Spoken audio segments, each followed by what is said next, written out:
আগে তো প্লেট ভর্তি থাকলে তো ভিডিও করতে হয়। মানে মানে জন্য ভিডিও কথা মনে থাকে না, খাওয়ার টাইমে এখন পেটটা একটু ভরেছে, এখন তার মনে মানে মানুষ এত খিদে, মানে খিদে পেলে কি করে, প্লেট খালি হওয়ার পরে তারপর মনে পড়েছে ভিডিও করবো। কি খাচ্ছ এটা? Pan fried momo. কি ভেজ না চিকেন? ভেজ ভেজ আমি খাই না, পয়সা দিয়ে খাবো বাইরে, আবার ভেজ। আরেকজন খেয়ে দিয়ে ফোন ঘাটছে, আর আমার খাওয়া শেষ।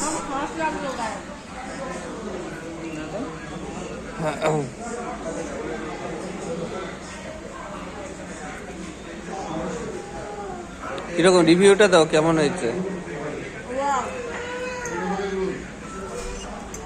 এক পিস পড়ে আছে, সেটাই দেখালাম। আর সব খেয়ে নিয়েছে এই মানুষটা।